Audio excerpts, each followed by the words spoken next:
محمد سعيد أدبا ما سنتهاي سؤال في عنوية هرتا مقالة بوصاصو ومقالة مدحدي بوتلان قناعسيقا oo dadka Puntland oo ahayd halbowlaha arinta gudiga maanta golaha deegaanka maanta la dhaariyayna waan la socday doorashaduna xilli fog maaha qorshaha sida lagu wado bari bay dhacaysaa insha Allah waxaan rabaa dadka reer Boosaasood iyo golaha deegaanka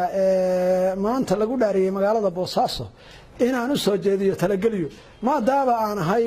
nin oday ah oo mas'uul ah ama dalka taladiisa qayb ku leh ama afayeenkii nabadoonnadaba ah waxaan rabaa in aan meel yar tilmaan ka bixiyo horta nin walba waxaan ka rabnaa kana codsanaynaa golaha deegaanka waxqabadkiisii in dib loo raaco nin walba wixii uu qabtay in lagu qiimeeyo ninkii aan dalka waxba u qaban ama hadduu qaban lahaa fursad u helin iyo ninkii wax qabtay waa kala labo ninka la yiraahdo Cabdisalaan بشير عبد السلام وها وزير ku-xigeenkii maaliyadda ahaana oo madaxweynuhu magacaabay gudoomiyaha ku-meel gaarka degmada magaalada Boosaaso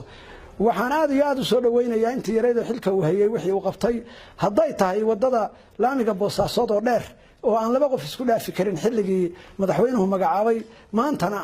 highway calamiya oo ilaa 4 gaari isku dhaafi karto oo la hagaajiyo wax badan laga qabtay wadooyin laamiya oo cusub la sameeyay amniga magaalada oo ilaa maalintii loo dhiibay soo fiicnaaday oo sidii hore ka bedelan iyo nadaafada magaalada isagoo aan golo deegaan oo la shaqeeyo lahayn markaa kaligiis ahaa hadduu ku guuleysto oo gudoomiye degmo oo rasmi ah loo doorto golaha deegaanku maanta kalsoonida siiyaan waxaan filayaa magaalada Boosaaso inay ku talaabsan doonto horumar la taaban karo iyo waxqabad la yaqaan maadaama yahay aqoon-yahan ah wadanina ah aniguna aan aad u garanayo waxaan kula talinayaa inay kalsoonida siiyaan ilaahayna waxaan ka rajaynaynaa kana ugana baryaynaa xilka in la ku guuleeyo insha Allah bismillaahir kariim